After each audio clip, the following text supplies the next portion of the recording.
Good afternoon, and thank you for joining us. My name is Deborah Anderson. With us this afternoon is Kristy Childs. She's founder and director of Veronica's Voice.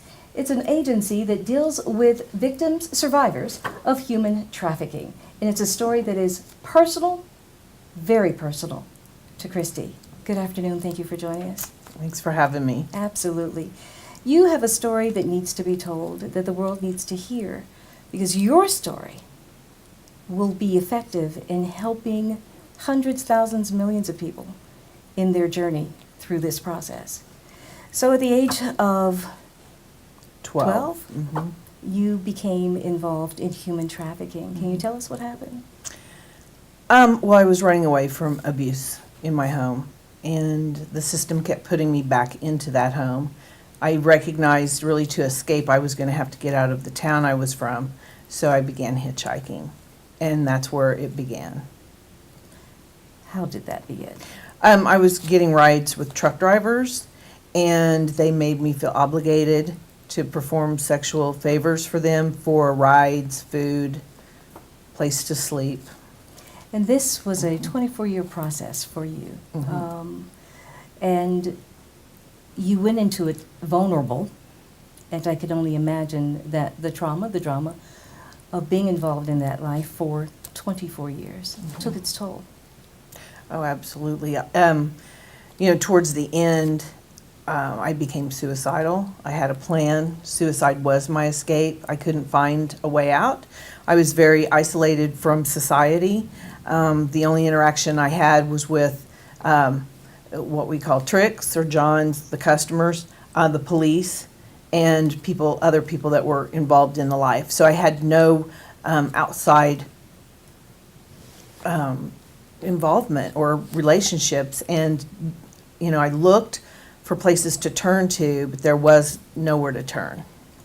And what happened? Let me ask you, were you ever arrested? Plenty. Yes. Did you ever go to court with your... Yes. Was he ever put away? Oh, did I ever go to court with my pimp? Yes, to No. prosecute. No. You mean against my pimp? Yes. No, I never flipped on my pimp, is what we call it. I think that's really dangerous. It puts people's lives in danger, and girls get killed doing that. A lot of times, at the point where I was wanting out and suicide became my option, I was what we call a renegade. So I was doing this on my own. I had escaped my controlled situation and was surviving the only way I knew how, because I knew nothing else. And so this was during a time I was seeking avenues to take to get out and trying to comprehend how the rest of the world operated, and I could not figure that out. And I can remember even being on the street and watching other women drive by me and thinking, why am I so different? Why am I so different, and why can't I have a life like that?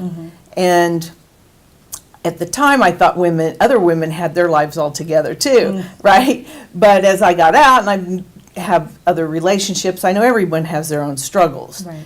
But I felt very different than other people, and wanting to connect with other people, but didn't really know how to. When you were in the life, may I call it that? When you were in the life, was it like you were outside kind of looking in a window and watching everybody else's life go by and trying to figure out how you could be a part of that? Yes, when I was trying, because I wanted to get to the other side, what I perceived as the other side, because I knew I was in a subculture that I belonged to, but it was the only life I knew, the only life I understood, and it started out for me having to survive in the first place and leaving an environment that I couldn't thrive in at home. Right. What happened? You made the decision.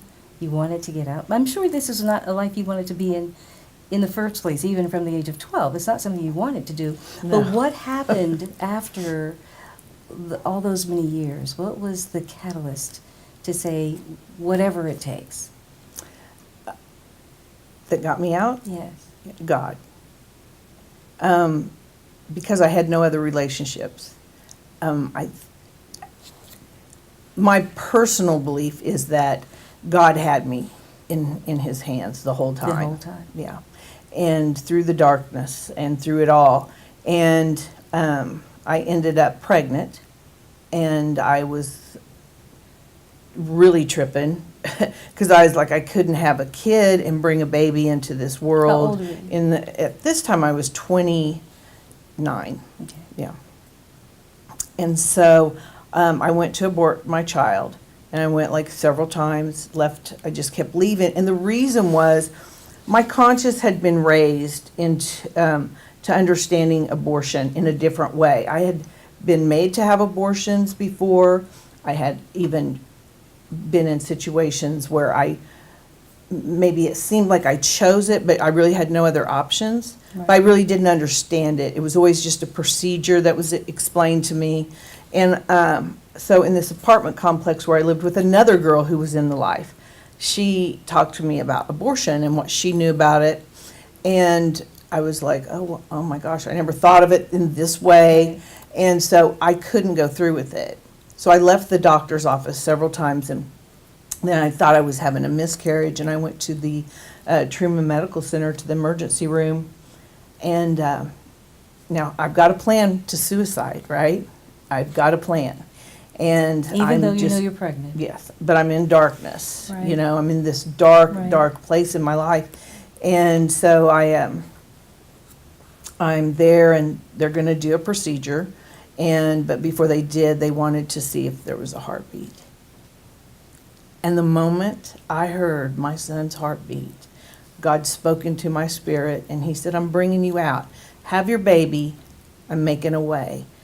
I didn't know what that meant. I didn't know how that looked, but I knew it was going to happen. Right. And the depression, it was like God just went, and the darkness just blew away from me. And I got off that table, drug-free.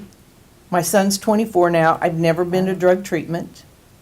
God delivered me from drugs. Just took it all away. Just took it away. He took away that depression and brought me out, and I just followed. And it was so crazy, like in the beginning. See, I don't like it when God stretches me. I like it when he's there and present. We want it to be comfortable. Right. Yes. And in the beginning, like, he was just there, and it was like, okay, that's you. I'm doing that. He showed me the way. It was just very obvious, the path. It became very clear to me what to do. And so I just followed that path, and it led me out. So that happened when you were 29. Mm-hmm. But it was 34 before you were absolutely able to just put it behind you. Correct. Why is that? Well, I was in that emergency room. Money didn't start falling from the sky, and Right. God didn't say, now go pay your bills. Mm-hmm. So I still had to survive. There was no programs to turn to. There was nowhere to turn to. I felt very much, because of what police had told me, what my pimp had told me, what being in the life had told me, and what society showed me, let me know everything I had been taught in that life was real, and that I was different. And I was terrified, like, to be found out, to tell anyone where I had come from, what I was doing, what I needed help with. Mm-hmm. I was just too scared. So, I did end up utilizing some different services, but I could never be honest about things. But I continued to pay my bills. I continued to have to prostitute myself out of prostitution. And even though that was my path, I want better for other women. I don't want other women to have to do that. And that's why we created the Magdalene KC program. Tell us about the Madeline Casey program. It's a 2-year program. I thought Terrell was going to do this, but I can do it. Yes, you can. A little bit, we'll go and do another interview. Okay. So let me start again. Okay. So tell us about the Magdalene Casey program. Okay. It's a 2-year program. So women live in the home. It's rent-free. What we found was we ran a safe center for 14 years, and then we started phasing it out over the last few years, and then we opened this home. We were partnering with other transitional living programs. And our girls would come back to the Safe Center and they were like, I got to pay rent in like 30 days, in 28 days, and all this. And they Because were. the Safe Center only provided them what? We had emergency type of services. We had groups. We had like peer-to-peer type of things, and we would help them with exit strategies. So we would do exit plans with them, but we were still using the model that I had to use, which was really risk reduction for exiting the life. And instead of just being able to be somewhere where you could exit it, you're out, you know, and now you can just start rebuilding. So this was the next phase to the Safe House. Well, this was to the Safe Center, yeah. Center, right. Actually, all along it was the plan and the vision was to have long-term housing.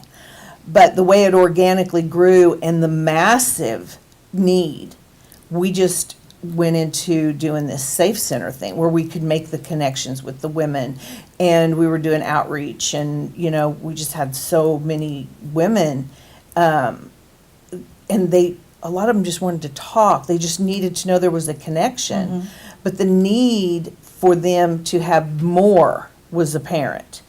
And you know, they just weren't ready to be paying rent somewhere 30 days, you know, into their recovery process. They haven't even dealt with their traumas. And I mean, as some people may know this, I mean, not only are there traumas endured in their childhood, but then the traumas from the life itself is staggering. Right. So you had to deal with that.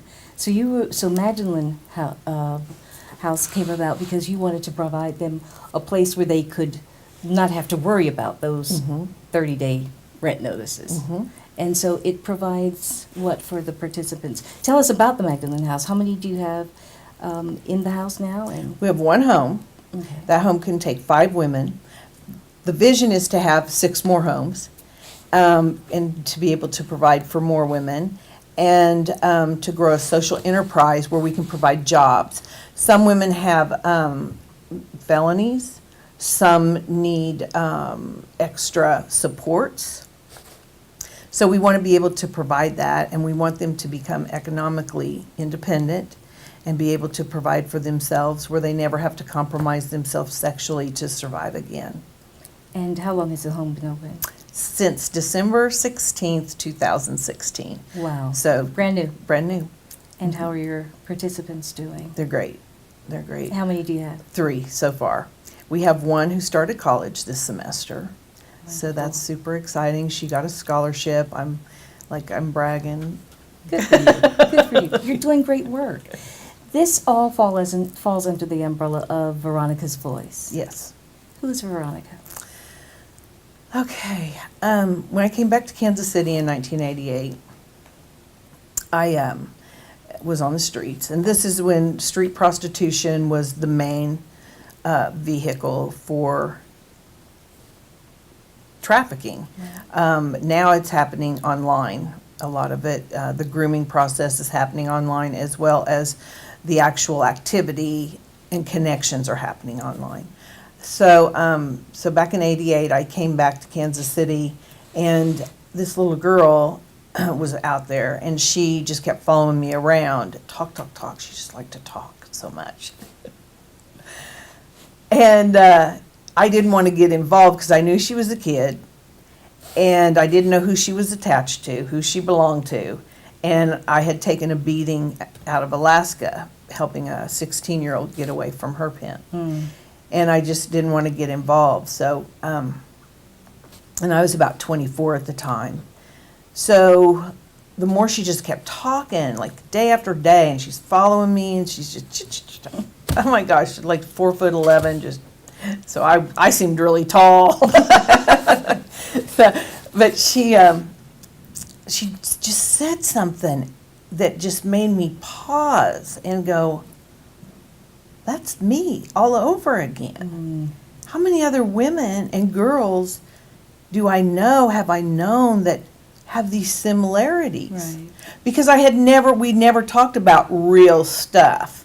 you know, street girls. I mean, we just like, don't split the pole. Did you break luck yet? I mean, it was just like surface life talk. It was never anything deep, like what got you here kind of thing. So that was like an aha moment for me. And I was like, wow, I bet a lot of us are here because of this type of situation that got us out of our homes. Where I was a runaway. I ran from my abuse. Veronica was a throwaway. She exposed her abuse, put her abuser in prison, and was thrown out of the home for doing so. And was punished. So we became very close. I was kind of like a mother / big sister. Unfortunately, in 1993, the week she turned 21 years old, she left my house. She had came over that evening. She was so excited because now, she, you know, 21 years old, she could buy liquor. So, yeah, this was a big deal to her.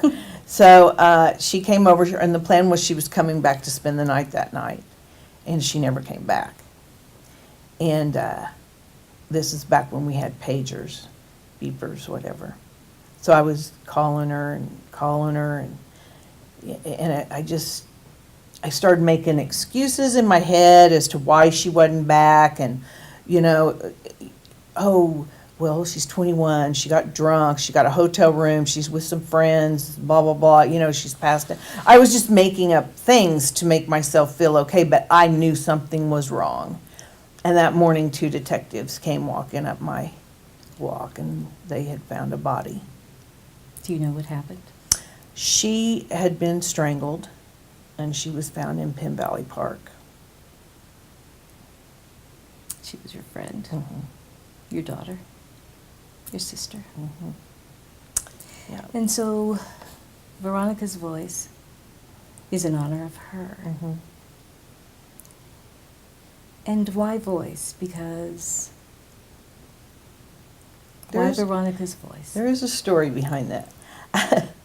I actually called it Veronica's Ministry at first. And so in the initial beginnings, it started was getting donations of toiletries and different things and putting them in bags, going out with this phone number to give to the women and this bag of stuff just to be able to engage in conversation with them. And when I said I'm with Veronica's Ministry, blah, blah, blah, the mask was there. And they were like, well, thank you, sister, and God bless you. And I thought, nope, not working. So the only other thing that made sense was voice. We have to bring a voice to this. We have to expose what's been happening in the darkness and show what it truly is. So it just made sense to use voice. So we changed it to Veronica's Voice. And so your agency is designed to give those who have not been able to speak for themselves, don't know how to speak for themselves, perhaps don't even know who to talk to about themselves, that opportunity. Yes, as well as to bring the voice, not only the voice of the sexually exploited, which is our tagline, but to bring their voices to the forefront of this movement.